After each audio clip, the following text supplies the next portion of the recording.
سلم الأمة من الآفات والنقمة ومن هم ومن غمة بأهل البدر يا الله بأهل البدر يا الله صلاة الله سلام الله على طه رسول الله صلاة الله سلام الله على ياسين حبيب الله على ياسين حبيب الله اللهم صل وسلم وبارك عليه وعلى آله. بسم الله الرحمن الرحيم. نويت التعلم والتعليم والنفع والانتفاع والإفادة والاستفادة والتذكر والتذكير والحث على التمسك بكتاب الله وسنة رسوله والدعاء إلى الهدى والدلالة إلى الخير ابتغاء وجه الله ورضاه وقربه وثوابه. اللهم يا من مقاليد الأمور كلها بيده وإليه يرجع الأمر كله يا فتاح يا عليم افتح لنا فتحا قريبا يا فتاح يا عليم يا فتاح يا عليم يا فتاح يا عليم. اللهم أغننا بالعلم وزينا بالحلم وأكرمنا بالتقوى وجملنا بالعافية. اللهم ارزقنا فهم النبيين وحفظ المرسلين وإلهام الملائكة المقربين برحمتك يا أرحم الراحمين. ربي زدني علما ووسع لي في رزقي وبارك لي فيما رزقتني واجعلني محبوبا في قلوب عبادك وعزيزا في عيونهم واجعلني وجها في الدنيا والآخرة ومن المقربين يا كثير النوال يا حسن الفعال يا قائما بلا زوال يا مبدئا بلا مثال فلك الحمد ولك المنة ولك الشرف على كل حال يا أول الأولين ويا آخر الآخرين ويا ذا القوة المتين ويا راحم المساكين ويا أرحم الراحمين. وصلى الله على سيدنا محمد وعلى آله وصحبه وسلم. الحمد لله رب العالمين. بسم الله الرحمن الرحيم. الحمد لله رب العالمين والصلاة والسلام على أشرف الأنبياء والمرسلين سيدنا ومولانا محمد وعلى آله وصحبه أجمعين.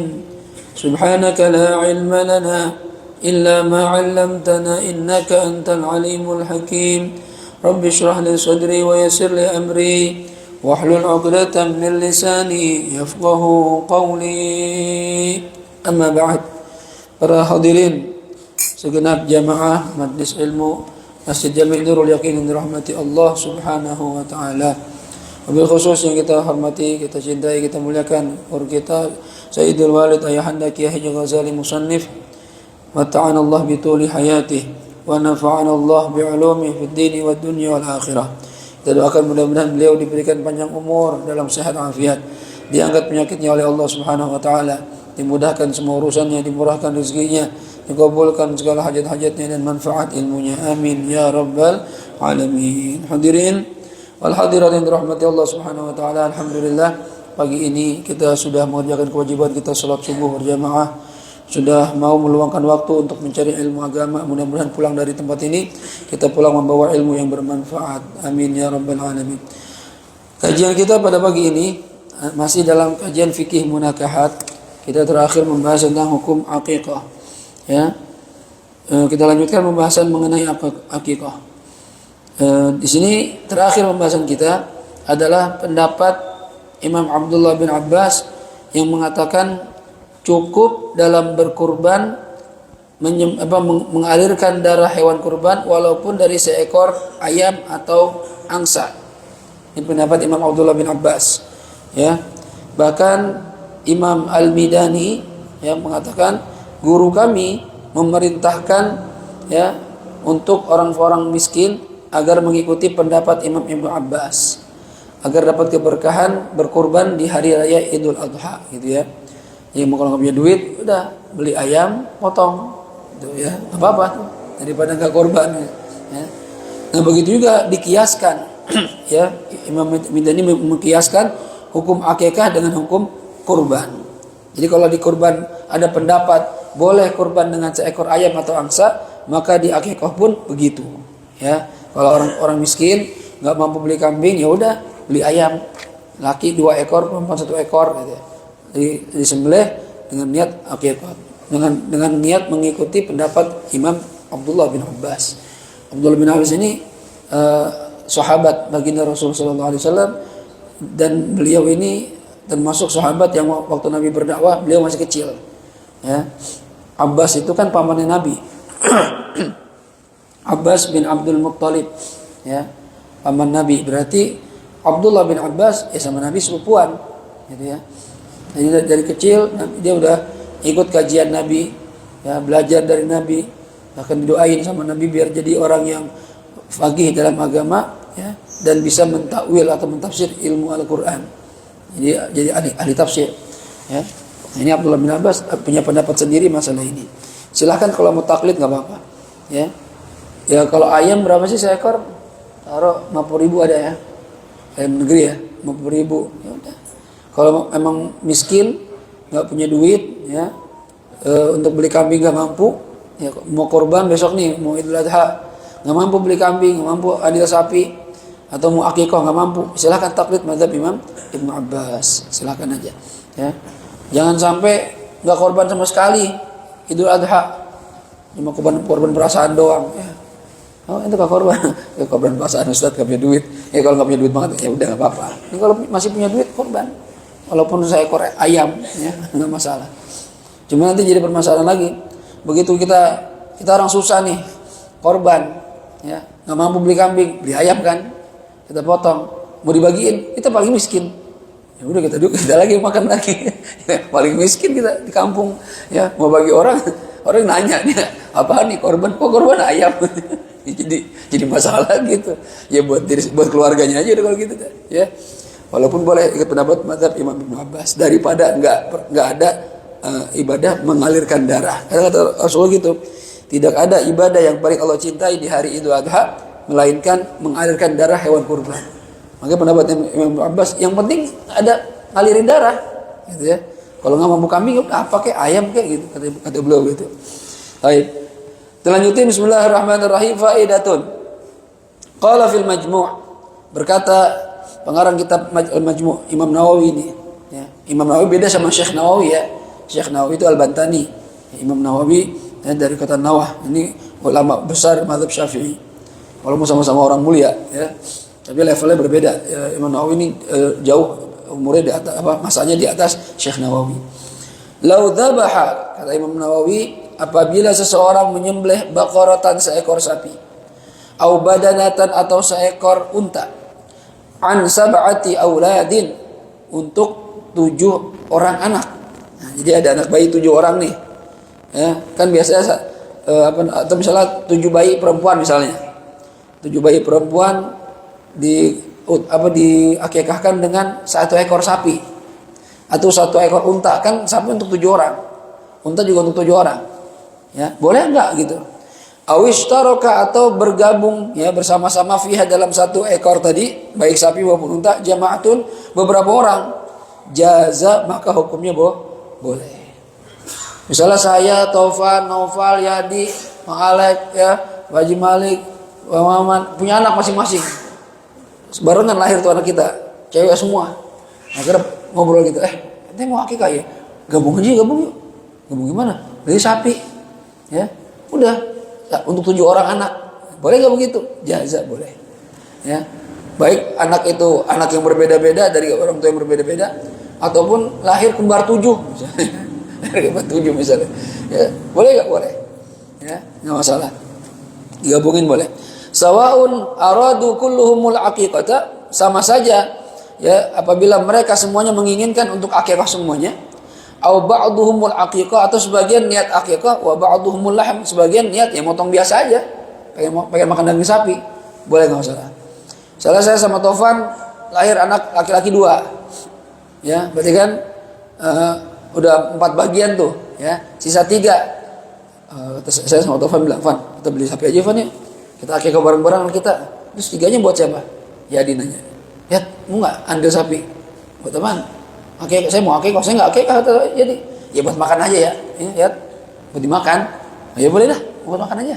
Yadi buat dimakan, Malik buat dimakan, Novel buat dimakan, boleh, nggak masalah. Ya, walaupun niatnya beda-beda. Paham? Ya. Bahkan nanti juga dibolehkan apabila yang sebagian niat udhiyah, sebagian akikah, sebagian motong biasa. Misalnya gitu. 7 ekor sapi nih, pas kebetulan udhiyah lagi, hari kurban, ya. Yang satu niatnya kurban, yang satu akikah, satu enggak, saya nggak ada apa-apa, saya mau makan daging aja. Boleh. Nggak masalah, ya. Yang penting jatah 7 bagian itu untuk 7 anak perempuan. Kalau anak laki ya 2 gitu, ya. Berarti kalau bayinya ada laki-laki ya maksimal lakinya 3, perempuan 1. Kan 2 dia bayi 2 kali 3 6. Sisa 1 bagian buat perempuan. Boleh. Jelas ya? Nggak masalah tuh. Wala yajuzu ishtiraku itsnaini fi syataini li'anna al-infirada mungkin. Dan tidak boleh ya bergabung 2 orang dalam 2 ekor kambing. Ini ada kambing 2 nih, ya. Saya punya anak sama Tovan nih. Tovan punya anak, saya punya anak. Tovan, beli kambing barengnya 2, ya. Terus kita akikahkan buat anak kita dua-duanya tuh berdua bareng. Boleh nggak? Nggak boleh. Ya. Kenapa? Li'anal infirad mungkin, karena untuk melakukan sendiri-sendiri memungkinkan. Yang nggak usah bareng-bareng, Van. 1 kambing buat anak ente, 1 kambing buat anak-anak, kita bisa. Jangan digabungin 2 kambing buat berdua, 2 anak kita, nggak bisa. Itu nggak boleh. Ya. Apalagi kalau anaknya laki-laki, ya. Laki-laki berarti bukan 2 kambing, 4 kambing harusnya. Ya. Ini nggak digabungin 2 kambing buat 2 anak, nggak boleh. Karena bisa dipisah-pisah. Ustaz, saya mampunya 1, misalnya gitu kan. Yang Tovan gimana? Saya juga sama Ustaz 1. Ya udah, kan ada pendapat mengatakan cukup, kalau emang nggak mampu 1 juga cukup untuk mendapatkan pahala sunnah. Nanti kalau mampu lagi, ya tahun depan bisa beli lagi, ya tambahin nggak apa-apa. Yang penting asal sunnahnya sudah dapat. Paham? Gitu ya. Baik. Maksudnya nggak boleh tuh gabungin anak Tovan sama anak saya sama laki-laki, ya. Udah, kita beli bareng-bareng 2, kan nanti anak nanti laki-laki 2, anak-anak 2, ya udah gabung aja, tapi beli 2 doang. Ya, buat berdua nggak boleh begitu. Mendingan 1-1. Gitu ya. Jelas ya? Baik, faidatun. Walau nawa bihal aqiqah wal udhiyah. Ini pertanyaan Pak Ale kemarin tuh.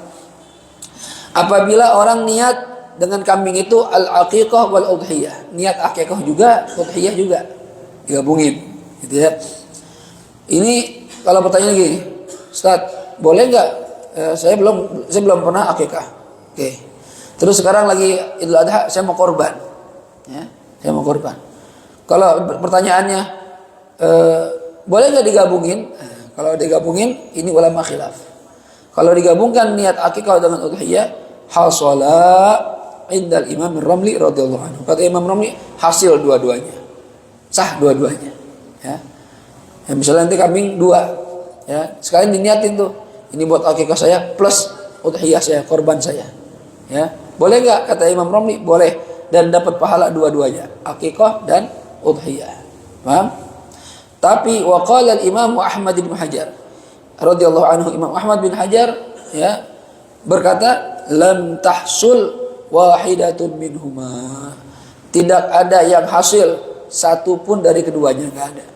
Nggak sah dua-duanya. Ya. Jadi malah kalau tadi sah dua-duanya, yang ini pendapatnya nggak sah dua-duanya. Ya, kenapa nggak sah? Di anna kullan minhuma sunnatun maqsudah. Karena masing-masing dari akikah dan udhiyah itu adalah memang sunnah yang diinginkan oleh syariat. Sunnah yang punya hukum masing-masing. Ya, jangan digabungin. Apa tujuannya? Ya, sunnah yang memang diinginkan oleh syariat atau diminta oleh syariat.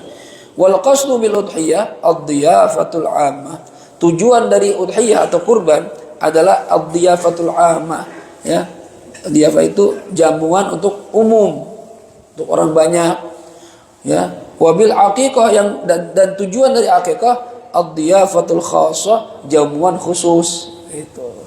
Kalau kurban itu dari 1 orang buat semua orang, siapa aja, ya. Tapi kalau aqiqah ini dari anak tertentu, ya anak si fulan untuk orang-orang tertentu juga, gitu. Jadi beda hukumnya. Dan juga kata Imam Ibnu Hajar, wali annahuma yakhtalifani fi umurin, karena antara akikah dan kurban ada dalam beberapa perkara itu berbeda hukumnya. Misalnya kalau akikah sunnahnya dimasak dulu, ya. Kalau udhiyah mentah, kan beda sunnahnya. Kalau akikah ya disunahkan jangan menghancurkan tulang belulangnya. Jadi kalau potong dagingnya itu dari sendi-sendinya sini gitu, jangan tengah-tengah gitu kan. Walaupun ada khilaf, tapi kalau udhiyah nggak ada sunnah seperti itu. Ya, jadi ada perbedaan. Ya, kalau udhiyah waktunya khusus cuma 4 hari. Kalau akikah boleh kapan aja, kan gitu. Ya, 7 hari setelah kelahiran anak. Jadi ada hal-hal yang berbeda-beda antara akikah dengan udhiyah, maka kata Imam Hajar nggak bisa digabungin. Kalau digabungin, dua-duanya batal. Paham nih? Jadi kalau waktu itu ada yang nanya begitu, gimana Ustaz, saya mau gabungin boleh apa enggak? Ya kalau saran saya, karena ada khilaf antara para ulama. Boleh saja sih antum ikutin yang mengatakan, saya gabung aja Ustaz. Kan Imam Romli bilang boleh, ya nggak apa-apa juga. Saya nggak menyalahkan. Tapi kalau saran saya mendingan dipisah aja. Ya udhiyah sendiri, akikah sendiri. Supaya apa? Supaya ibadah ente dua-duanya sah menurut semua ulama, gitu. Jadi kalau ada khilaf dalam suatu masalah, ambil jalan tengah yang dirasa sah menurut semua ulama. Jelas nih? Ya. Misalnya antum kalau wudu nih. Kalau kita kan mazhab Syafi'i mengusap rambut atau kepala walaupun satu rambut cukup. Ya. Wudu gini doang cukup, mazhab kita enggak apa-apa. Ya, tapi mazhab Malik kan semuanya. Ya. Mazhab Imam Ahmad bin Hanbal 1/4. Ya. Nah, kalau memungkinkan, kalau wudu sebaiknya pakai sunnah-sunnahnya di mazhab kita, ya, sunnah menggosok. Kita sunnah guyur doang boleh, cuma sunnah digosok. Dan ini di mazhab Malik wajib digosok. Ya, kita cukup ya sehelai rambut, tapi sunnahnya kan semuanya, mendingan semuanya. Supaya apa? Supaya semua wudu kita ini sah menurut semua pendapat ulama. Gitu, jadi lebih enak. Ya. Kalau bisa begitu jaga. Kalau ada masalah khilaf, ambil yang kira-kira diterima oleh semuanya. Jadi kalau saran mendingan ente udhiyah sendiri terpisah, kurban juga terpisah, gitu ya. Kalau misalnya dibilang, Ustaz, saya nggak mampu kalau dua-duanya, terbatas uang saya, ya. Mana yang dahulukan? Kurban dulu apa udhiyah dulu? Apa akikah dulu? Ya. Maka ulama juga khilaf, ya. Tapi pendapat yang kuat dahulukan akikah. Walaupun ada yang berpendapat dahulukan kurban, tapi lebih kuat pendapat dahulukan akikah. Kenapa dahulukan akikah sebelum kurban? Karena akikah itu seumur hidup cuma terjadi sekali sunnahnya. Ya. Sedangkan kurban bisa berulang-ulang tiap tahun. Antum tahun ini cuma bisa beli kambing 2, ya, nggak bisa lebih. Antum mau pilih mau akikah apa mau kurban? Kalau kurban kan 3 Ustaz ya, berarti iya cuma mampu 2, ya udah akikah aja dulu. Ya, tahun depan ada rezeki baru kurban. Gitu. Ya, kalau ingin ikut pendapat yang dipisah. Ya, tapi kalau tetap kekeh, saya ikut pendapat Imam Romli, digabung aja, ya nggak apa-apa juga, silahkan, boleh-boleh aja. Jelas ya? Wa aidon, ya, dan juga kata alasannya kenapa nggak boleh kata Imam Hajar digabungin, kullun minhuma la yahsulu bi aqalli min syatin.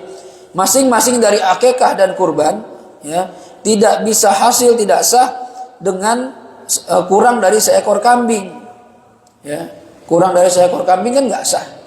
Kurban dengan setengah ekor kambing nggak boleh. Akikah dengan seekor kambing, dengan setengah ekor kambing nggak boleh juga. Nah, kalau ada 1 ekor kambing diniatin buat kurban plus akikah berarti setengah-setengah. Ya kan, setengahnya kurban, setengahnya akikah. Sedangkan semua sepakat nggak sah kurban dengan setengah ekor kambing dan akikah dengan setengah ekor kambing, nggak sah, berarti nggak boleh. Ya, wa yalzamu, dan mewajibkan min husulihima, ya, dari hasilnya atau sahnya kedua dalam masalah kurban dan akikah biwahidatin, dengan 1 ekor kambing, husulu kullin minhuma biduniha, akan hasil masing-masing dari akikah dan kurban kurang dari 1 ekor kambing. Ini banyak bahasa gini. Yang bahasa fikihnya wa yalzamu min husulihima biwahidah husulu kulli minhuma biduniha. Maksudnya gimana nih? Mewajibkan dari sahnya kedua akikah dan kurban dengan satu ekor kambing. Apa yang jadi wajib? Wajib sah atau hasil setiap dari akikah dan kurban dengan kurang dari seekor kambing. Ya, ini nggak boleh. Gini maksudnya. Kambing cuma satu. Ya. Kata Imam Romli, niatin aja. Boleh gabung kurban sama akikah kan gitu. Kata Imam Romli nih. Kata Imam Hajar nggak bisa dong. Karena yang namanya kurban minimal satu ekor. Boleh nggak saya korban satu kambing berdua sama Yadi? Boleh nggak? Boleh dong. Satu kambing buat satu orang kan gitu. Akikah pun gitu. Akikah itu taruhlah perempuan, ya. Itu kan minimal satu ekor. Nggak boleh setengah ekor. Kalau antum bilang sah digabungkan antara akikah dengan kurban, maka mewajibkan apa? Berarti setengah-setengah tuh. Setengah buat kambing, setengah buat akikah, setengah buat kurban, setengah buat akikah. Dan ini nggak ada yang bilang sah, nggak boleh. Makanya nggak boleh digabungin kata Ibnu Hajar. Ini masuk akal juga, ya. Lebih masuk akal maksudnya. Oh iya juga ya. Kalau kita bilang akikahnya sah, kurbannya sah dengan satu ekor kambing, berarti setengah-setengah dong. Kambing setengah, kurban akikah setengah, kurban setengah. Dan nggak ada yang bilang begitu boleh, nggak ada yang bilang. Maka lebih pendapat Ibnu Hajar kayaknya menurut saya gitu ya, lebih bisa dipraktekin lah untuk berhati-hati. Ya, walaupun kita nggak menyalahkan Imam Romli, ya orang ulama besar, tapi artinya lebih aman kita ikut pendapat Imam Ibnu Hajar supaya akikah kita sah menurut semua ulama. Jelas ya? Jadi dipisah aja, kurban sendiri, akikah sendiri, gitu ya. Jelas balik ya, yang waktu kemarin nanya tuh.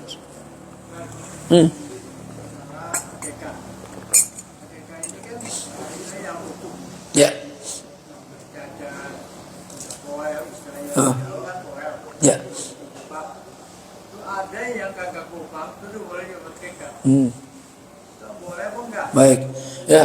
Jadi gini, akikah dan udhiyah, kambing yang digunakan untuk akikah dan udhiyah atau kurban itu syaratnya sama. Kalau di kurban disyaratkan kambing yang nggak boleh cacat, maka di akikah juga sama, nggak boleh. Ya.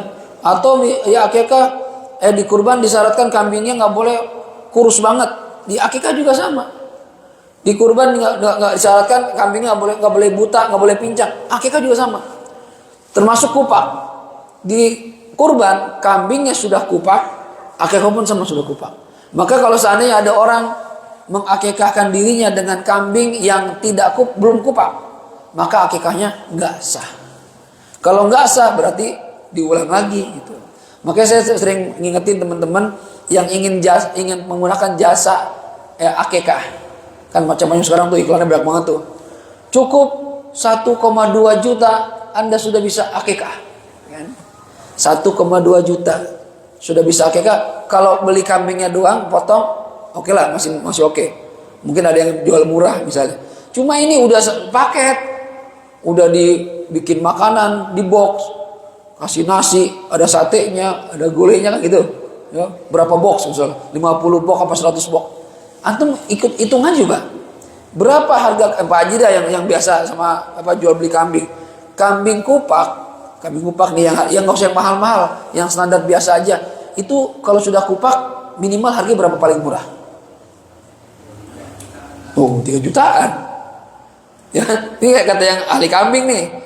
Kambing kupak 3 jutaan. Ada orang jualan kambing 1,5 udah sama masak, udah sama di box, pakai box, terapi. Bahkan kadang dikasih hadiah lagi.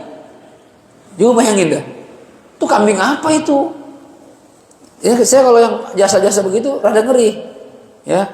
Ini kita kambingnya ternak sendiri, Pak. Ya, seternak-ternak sendirinya emang bisa itu. 1,5 udah semuanya. Plus hadiah sepeda lagi. Ada sepeda. Sepeda berapa udah? Ya kan? Ada iklan begitu, terus hadiah skuter yang mainan anak-anak itu. Ya Allah tuh, ya kalau misalnya benar kambingnya benar-benar murah dan harganya masuk, silahkan nggak apa-apa. Cuma kalau antum ragu, nih kayaknya Ustaz nggak mungkin nih harga segini. Ya kok udah bisa akikah, udah bisa ini. Mendingan antum beli kambing sendiri aja udah. Ya, beli kambing sendiri dengan orang yang terpercaya, yang mengerti usul kambing. Misalnya Baji Malik, yang udah biasa nih. Misalnya Baji Malik, Haji, misalnya kambing satu nih. Ya karena saya pribadi kalau ditanya kupak tuh gimana sih? Kan kalau di fikih itu sudah copot gigi depannya. Saya kagak ngerti gigi depannya udah copot belum gitu. Ya. Emang kalau udah kupak berarti gigi depan ompong gitu aja. Ada yang besar? Atau? Oh gitu. Ada yang copot. Kalau di kita fikih itu kan gigi depannya udah lepas gitu ya. Itu namanya udah kupak tuh. Nah, kan yang ngerti itu yang biasa dengan hewan itu gitu kan. Berhubungan sama para penggembala, peternak, kan ngerti itu, udah kupak apa belum. Dan jangan bohong hadirin. Udah kupak belum ternyata. Dosa itu begitu. Bisnis begitu nggak halal jadinya. Ya. Ipar saya begitu. Di mana bang? Itu buat akikah anak. Sana saya bilang, coba lihat dulu kambingnya. Bilang gitu kan. Lihatin kambingnya, bener dikopak belum? Kalau bisa pas motongnya kita hadir, emang suruh hadir sama dia. Karena saya punya kenalan juga, ada oknum yang nakal tuh. Jadi dia beli kambing kecil, belum kupak nih, ya. Terus sisanya beli daging, buat nambahin dagingnya tuh, beli daging di pasar. Begitu ada begitu. Yang jahat begitu ya, nggak boleh tuh gitu, haram. Ya, kesian orang mau niat ibadah, ngerjain sunnah jadi nggak sah gara-gara ente bohong gitu, nggak boleh. Jadi kalau tidak memenuhi syarat dalam madzhab kita yang mu'tamad nggak sah, harus diulang lagi udhiyahnya, akikahnya. Itu tanggung jawab. Ya, jadi hati-hati ya bagi bisnis-bisnis begitu. Cari bisnis yang berkah lah, yang halal. Ya, untung gak seberapa nyusahin orang dosa, ya gak berkah jadi makanan masuk ke tubuh jadi haram nggak usah dah. Ya, yang jujur-jujur aja kalau jadi orang. Ya, baik, jelas Pak Haji ya. Jika nggak memenuhi syarat nggak sah.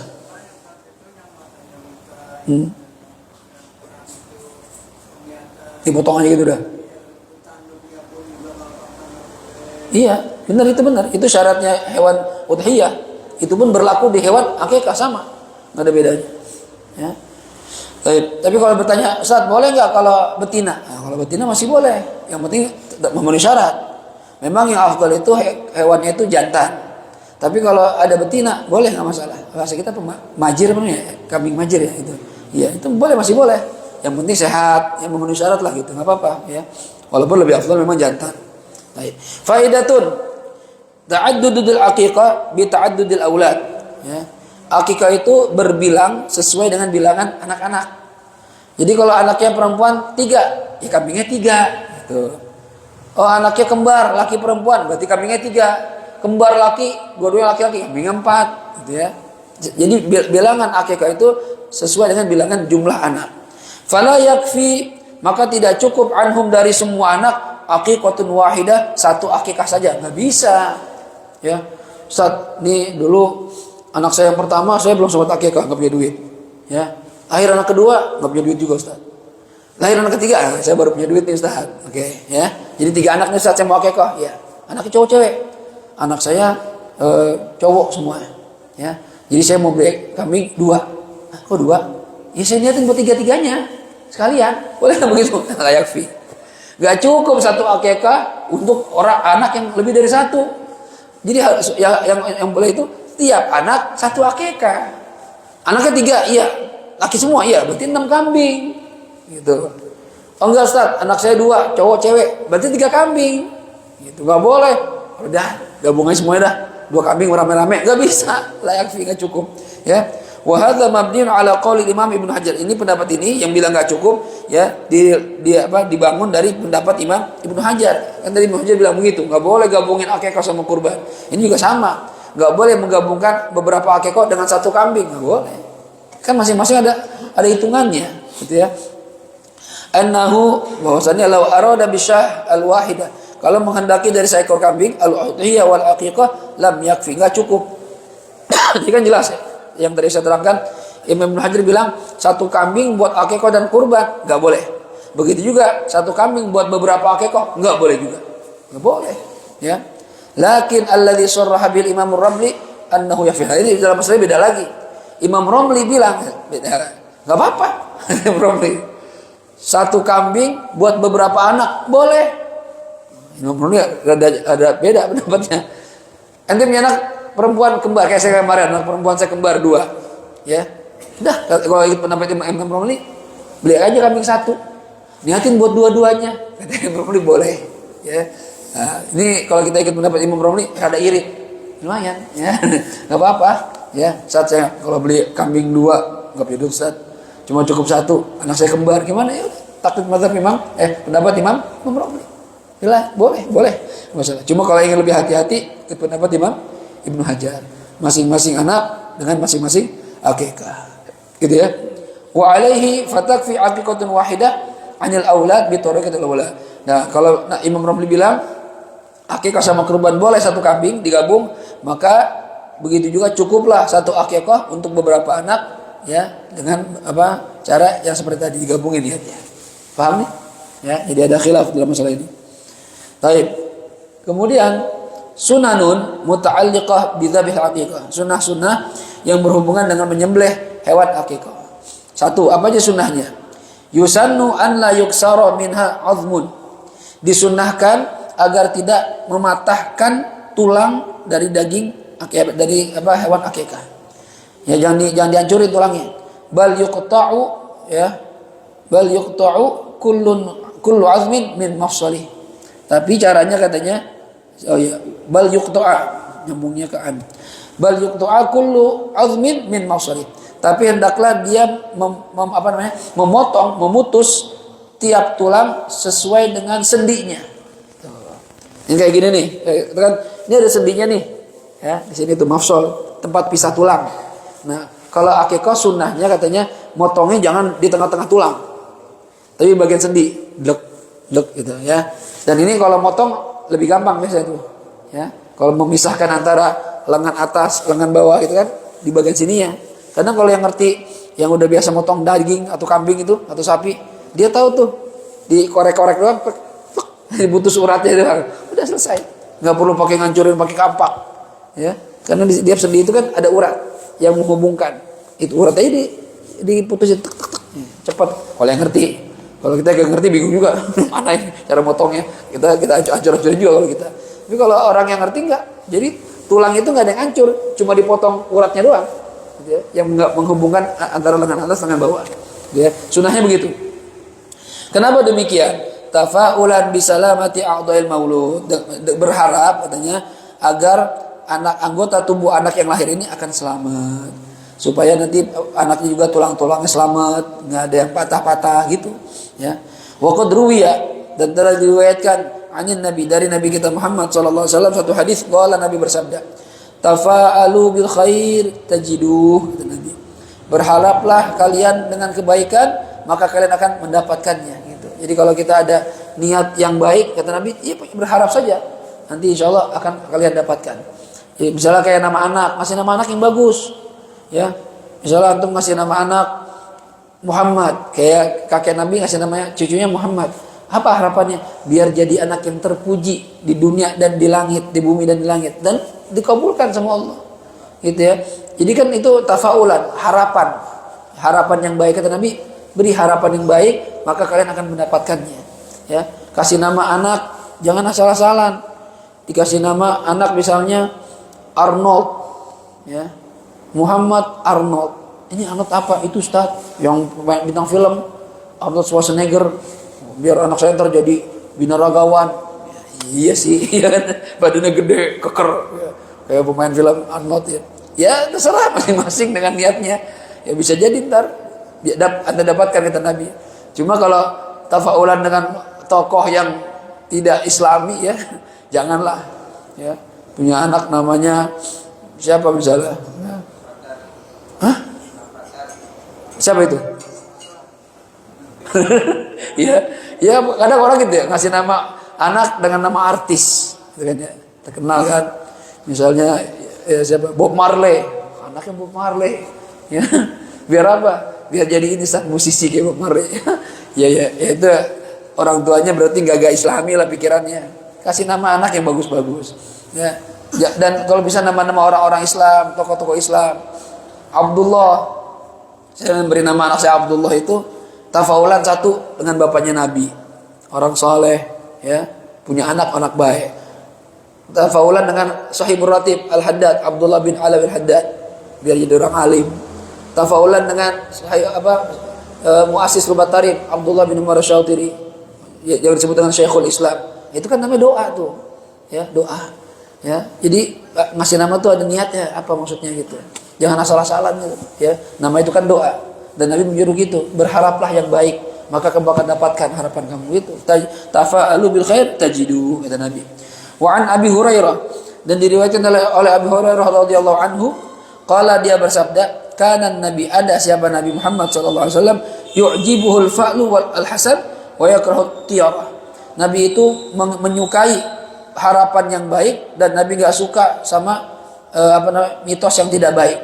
Hal-hal yang dimitoskan tapi tidak baik.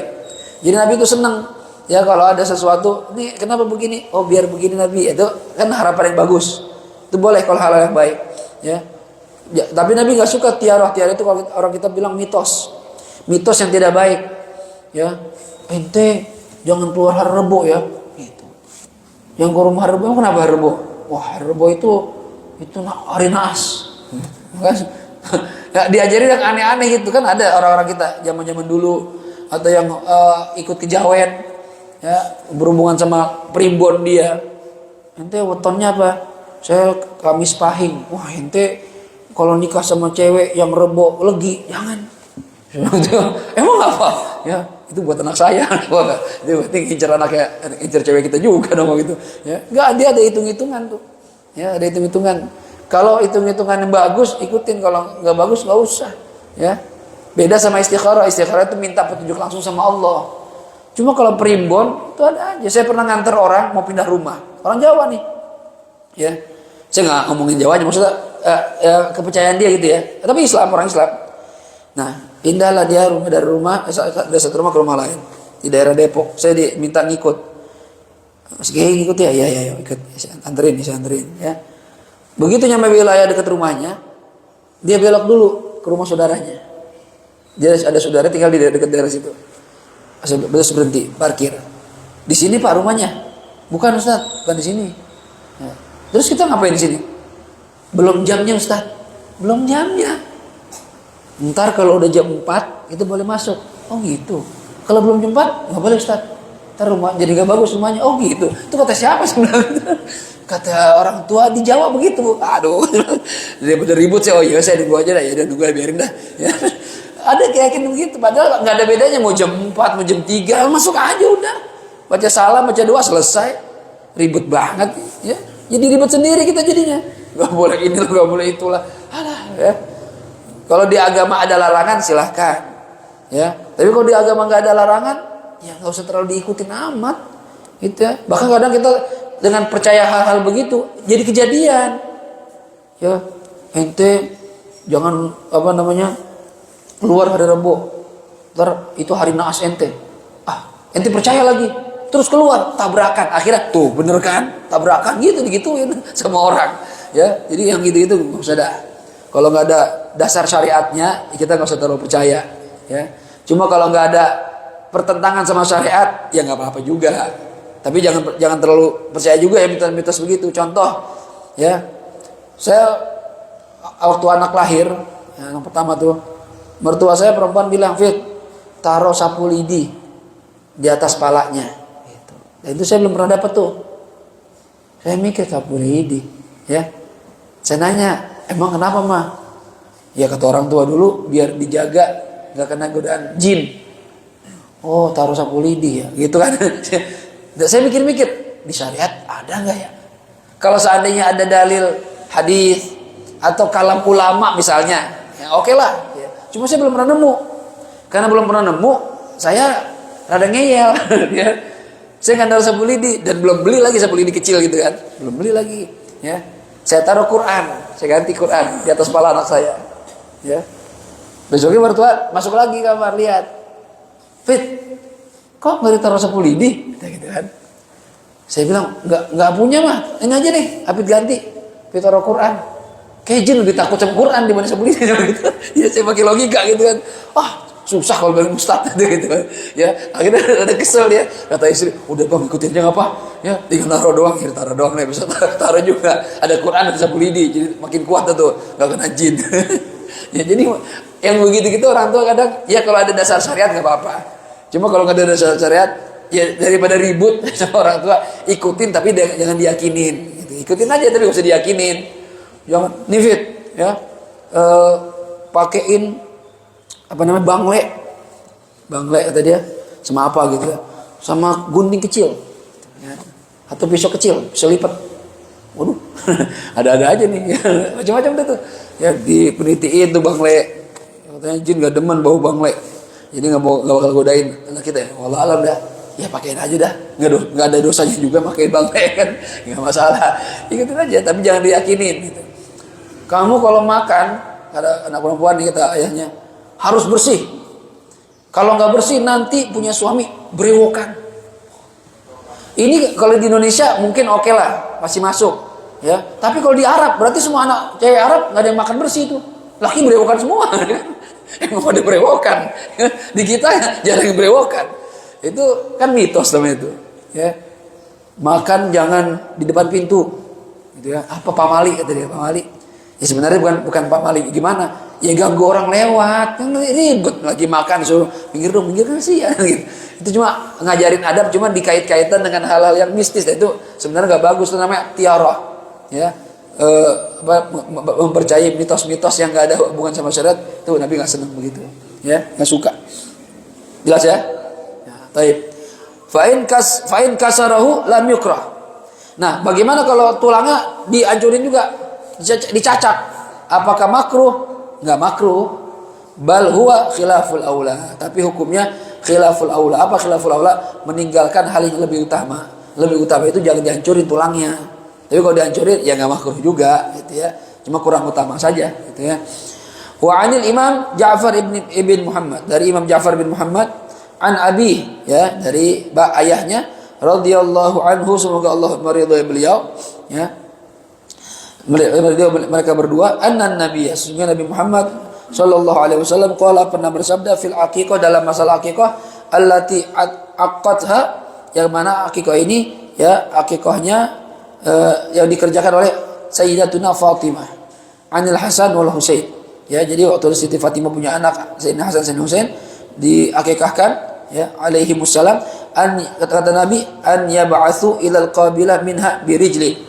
Ya, Nabi memerintahkan untuk mengirim, ya, untuk memberikan al-qabilah. Qabilah itu dukun beranak, orang yang menerima bayi lahir.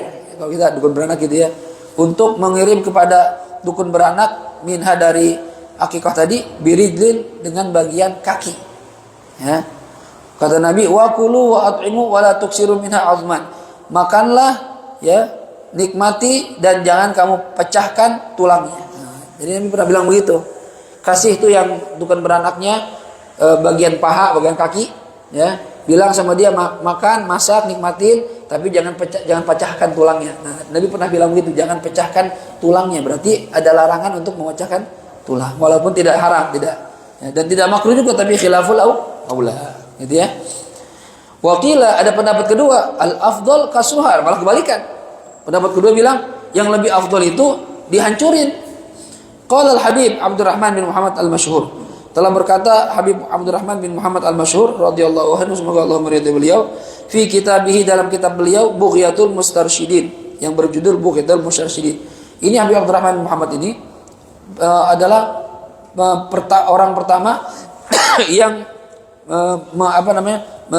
mendirikan Rubat Tarim. Jadi Rubat Tarim itu tempat saya belajar sebelum Habib Abdullah bin Umar Syatiri datang ke Tarim, masih belajar di Mekah. Itu dibuka dulu oleh Habib Abdurrahman bin Muhammad al-Masyhur. Setelah Habib Abdullah pulang, diserahkan ke Habib Abdullah. Karena memang wakafnya itu dari sebagian dari keluarga Syatiri. Maka Habib Abdullah lebih diutamakan memegang Rubat Tarim. Nah, ini gurunya Habib Abdullah, Habib Abdurrahman bin Muhammad, ya, beliau bilang begini. Wa bahatsa ba'du ulama'ina, telah membahas sebagian para ulama kami, minal auliya, dari para aulia, para wali, ya. Jadi bukan cuma sekedar ulama biasa, tapi wali ini, ya. Adamu karahati taksiri idhamil aqiqah, tidak makruh memecahkan tulang daging akikah, tulang hewan akikah. Gak apa-apa, katanya gak makruh, ya. Tafaulan, dengan harapan apa?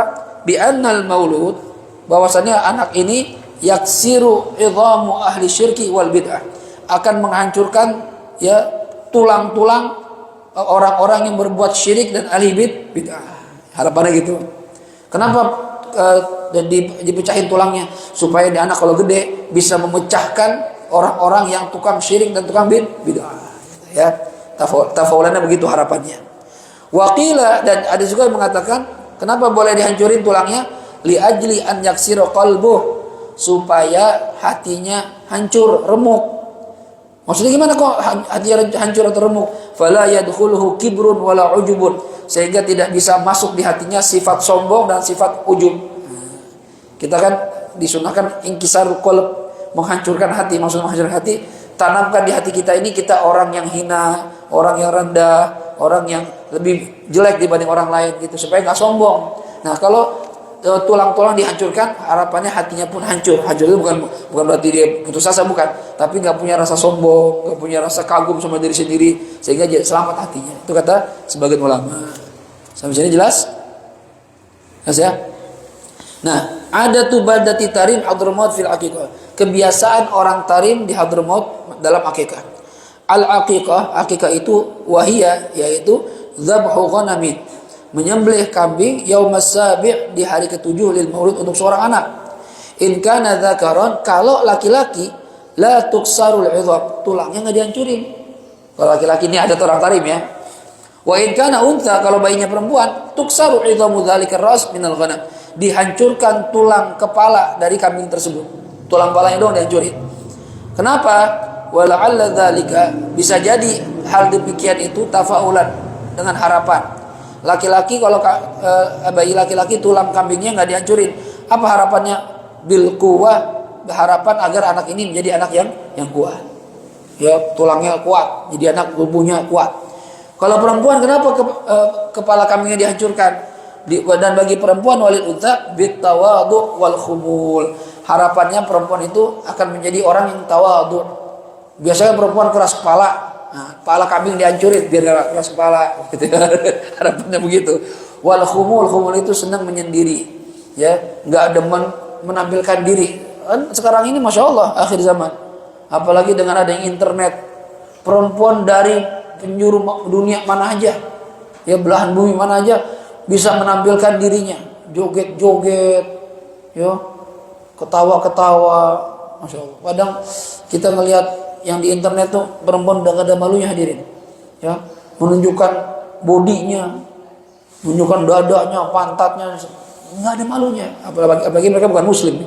Kadang yang muslimnya segedek banget, makin gedek tuh kalau yang begitu orang Islam, udah pakai jilbab, bajunya ngepres, joget-joget, Allah.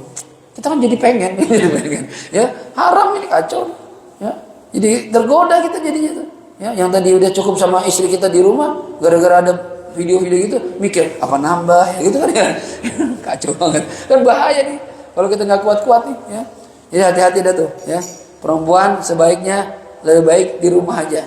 Maaf ibu-ibu nih, ya, kalau punya anak perempuan, saya juga suka ngingetin, jangan terlalu sering masang foto-foto di DP HP, di status, nggak usah dah, ya. Istri kita itu buat kita aja, jangan dipamerin kemana-mana.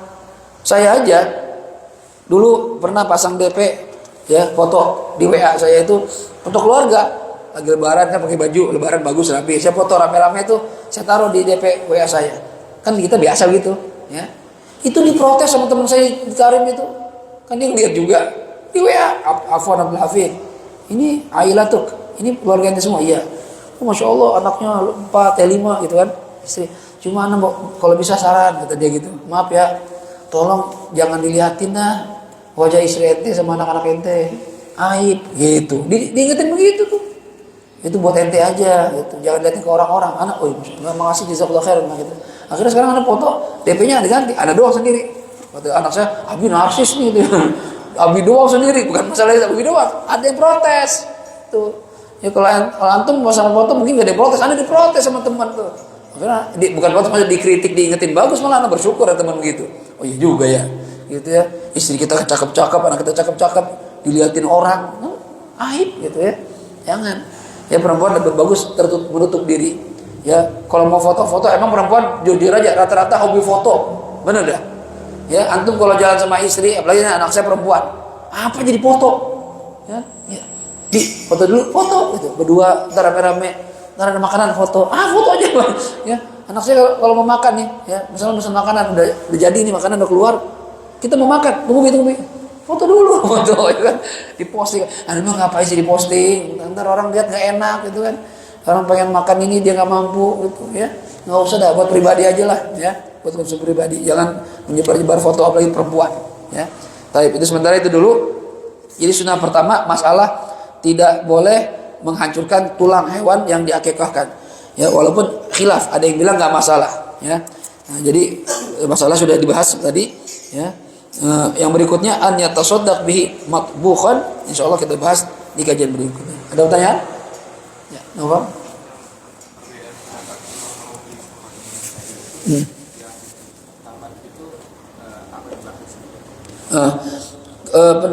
Perbedaan pendapat antara Imam Romli dan Ibnu Hajar yang mutamat gimana? Apa dibahas juga? Kalau itu kan ulama mutaakhirin.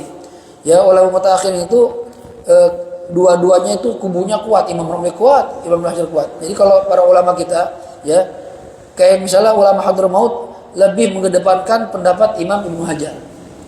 Ulama Hadramaut. Tapi tidak menyampaikan pendapat Imam Romli buat nggak meremehkan enggak, tapi lebih menguatkan pendapat Imam Ibnu Hajar. Tapi kalau ulama-ulama Mesir, ulama-ulama Syam itu lebih mengedepankan pendapat Imam Romli. Ya pilihan para ulama beda-beda. Ya, kayak misalnya di kita nih sholat jenazah, ya kan kalau salam itu assalamualaikum warahmatullahi wabarakatuh, kan ya? Assalamualaikum warahmatullahi wabarakatuh. Ini ulama khilaf tuh. Apakah pakai wabarakatuh? Salah Imam Romli yang bilang pakai wabarakatuh. Imam Ibnu Hajar nggak usah pakai wabarakatuh. Tapi umumnya ulama Indonesia kan ikuti Imam Ibnu Hajar. Tapi dalam masalah ini ikut Imam Romli. Ya nggak masalah. Boleh yang mana aja boleh. Karena dua-duanya levelnya setara. Kekuatan hujahnya setara. Gitu. Ya kita pribadi nggak bisa nentuin mana yang lebih kuat kecuali para ulama yang ngerti dasar dalilnya. Kalau kita orang awam yang mana aja boleh. Gitu ya. Jelas ya. Ada lagi? Pak Alek ya. Waalaikumsalam warahmatullahi wabarakatuh.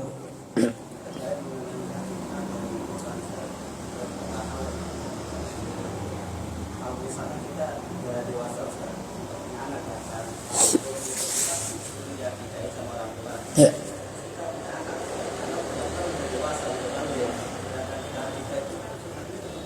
Ya.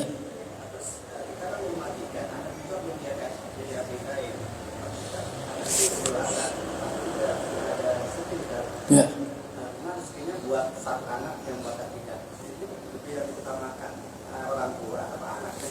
Oke, kalau harta terbatas, saya belum akikah, anak saya juga belum. Harta cuma buat satu orang. Mana yang diutamakan? Dahulukan diri sendiri dulu. Sama seperti zakat fitri misalnya. Kita di rumah ada istri, ada anak sama kita. Beras cuma cukup untuk 2 orang. Mendahulukan kita dulu. Kita dulu nih. Habis itu baru urutannya istri. Masih ada lebih, anak yang paling kecil. Terus abangnya, terus abangnya, terus abangnya. Jadi sama seperti akikah itu, kalau ada kemampuan cuma untuk 1 orang, sedangkan yang belum diakikah 2 orang, dahulukan diri kita dulu, baru orang lain. Terus?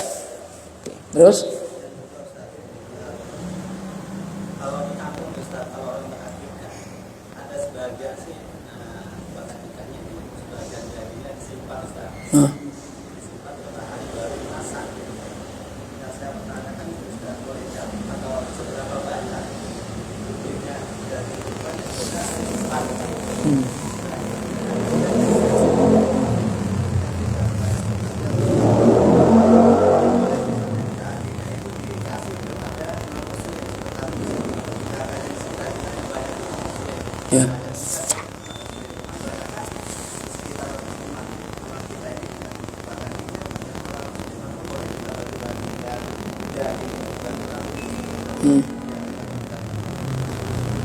Oke, masalah daging, ya boleh nggak disimpan lalu nanti dimasak, ya sama seperti udhiyah, dia boleh disimpan, ya boleh dibagikan, tapi yang afdal dibagikan. Ya jadi kadang Ustaz saya simpan dulu nih, ntar setelah seminggu baru dimasak dibagiin, ya nggak masalah. Yang penting sunnah dibagikannya ada, Satu. Dan boleh nggak Ustaz saya bagiin buat orang kafir? Khilaf. Ulama ada yang membolehkan, ada yang tidak membolehkan. Kalau udhiyah ya mu'tamad nggak boleh, harus orang muslim doang. Kalau akikah sama, mu'tamad tidak boleh, tapi ada yang membolehkan. Ya. Jadi khilaf. Kalau mau bagi ada yang bilang boleh, ada yang bilang nggak boleh untuk non muslim. Saran saya sama seperti udhiyah, kalau kita mau bagi orang non muslim mendingan kita beli daging terpisah, ya. Kita masak terpisah atau daging terpisah, lalu kita bagikan pada tangga kita yang non muslim. Biar sama-sama merasakan kebahagiaan. Kan gak enak juga, dia sama kita baik. Kita lagi senang-senang, dia nggak dibagi kan tangga kita. Walaupun Kristen, Hindu, tangga kita orang baik, kita baik sama dia. Tapi karena ada khilaf, ya kalau kita mau berhati-hati, ya beli kambing lagi sendiri, daging sendiri dimasak buat dia. Atau kalau lagi zaman kurban, beli daging sendiri, bagiin dia. Tapi bukan daging kurban, hadiah buat dia. Itu boleh. Lebih aman seperti itu. Jelas? Kalau ini tak sebanyak berapa kita boleh yang punya hajat bisa kita dagingnya kan sunnah juga Ya. Batasannya ya.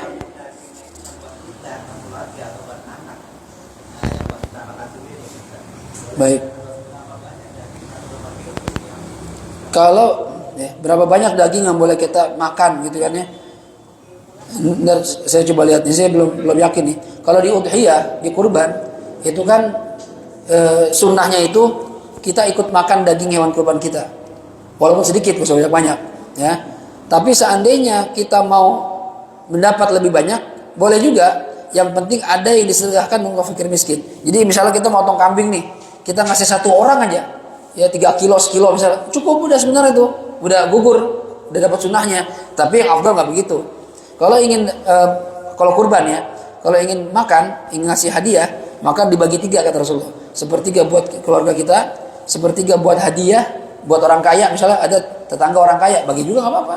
Saudara kaya, bahkan dia motong korban juga, bagi juga nggak apa-apa, nggak masalah. Ya sepertiga buat fakir masakin, gitu ya. Itu lebih afdal. Tapi yang lebih afdal lagi, ya semuanya disedekahkan tanpa disisain kecuali kita makan sedikit. Itu udhiyah. Cuma kalau untuk akikah apakah sama? Wallahu alam. Coba saya cek dulu. Takut salah jawab. Ya. Karena kadang udhiyah dengan akikah banyak hukum yang mirip-mirip walaupun ada perbedaan. Cuma banyak hukum yang mirip-mirip.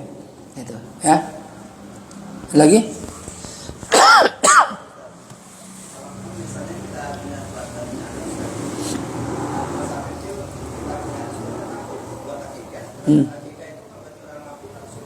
Ya. Anaknya meninggal.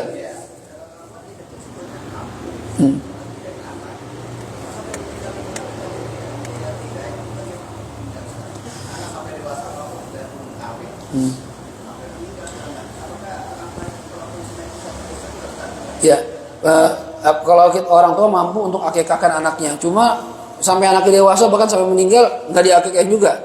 Apakah orang tua berdosa? Dosa sih enggak, karena itu hukumnya sunnah. Ya, perkara sunnah kan kalau dikerjakan dapat pahala, kalau ditinggalkan nggak dosa. Maka orang tua nggak dosa sebenarnya, cuma ya khilafus sunnah, dia menyalahi sunnah. Ya. Kalau Nabi saja mengakikahkan dirinya dan cucunya, masa kita nggak mau ngikut? Padahal kita mampu. Beda masalah kalau kita nggak mampu. Tapi bukan berarti dosa itu. Maka kita nggak dosa karena hukumnya sunnah saja, gitu ya. Cuma ya terkesan pelit jadinya, ya medit, ada duit nggak mau akikah. Beda kalau nggak punya duit, gitu ya. Tapi nggak dosa karena hukumnya sunnah. Ya, jelas itu. Ada lagi yang lain? Cukup ya? Cukup. Kita tutup dengan Fatihah. Kita mohon kepada Allah Subhanahu wa taala mudah-mudahan apa yang kita pelajari di pagi hari ini Allah jadikan sebagai ilmu yang bermanfaat, dan mudah-mudahan kita bisa mengamalkan sesuai dengan ilmu yang kita dapatkan sehingga semua ibadah kita khususnya dalam masalah akikah benar dan benar-benar diterima oleh Allah Subhanahu wa taala. Ala hadhihi niyyah wa li kulli niyatin salihah. Wa ila hadratil habib al-mustafa Muhammadin sallallahu alaihi wa alihi wasallam al-Fatihah. A'udzu billahi minasy syaithanir rajim. Bismillahirrahmanirrahim. Alhamdulillahi rabbil alamin arrahmanir rahim maliki yaumiddin. Iyyaka na'budu wa iyyaka nasta'in. Ihdinas siratal mustaqim. Siratal ladzina an'amta 'alaihim ghairil maghdubi 'alaihim waladdallin. آمين. بسم الله الرحمن الرحيم. الحمد لله رب العالمين. اللهم صل وسلم على سيدنا محمد وعلى آل سيدنا محمد. ربنا انفعنا بما علمتنا. رب علمنا الذي ينفعنا. رب فقهنا وفقه أهلنا وقرابات لنا في ديننا مع أهل القدر أنثى وذكر. رب وفقنا ووفقهم لما ترتضي قولا وفعلا كرما. وارزق الكل حلالا دائما وأخل أتقياء علما. نحظى بالخير ونكفى كل شر. ربنا أصلح لنا كل شؤون وأقر بالرضا منك العيون. واقض عنا ربنا كل الديون قبل أن تأتينا رسل المنون. واغفر واستر أنت أكرم من ستر. وصلاة الله تغشى المصطفى من إلى الحق دعانا والوفى بكتاب فيه للناس الشفاء. وعلى الآل الكرام الشرفاء وعلى الصحب المصابيح الغرر. اللهم اهدنا بهداك واجعلنا ممن يسارع في رضاك ولا تولنا وليا سواك ولا تجعلنا ممن خالف أمرك وعصاك. وحسبنا الله ونعم الوكيل. نعم المولى ونعم النصير. ولا حول ولا قوة إلا بالله العلي العظيم. صلى الله على سيدنا محمد وعلى آله وصحبه وسلم. الحمد لله رب العالمين. سبحانك اللهم وبحمدك أشهد أن لا إله إلا أنت أستغفرك وأتوب إليك. والعفو منكم. السلام عليكم ورحمة الله وبركاته.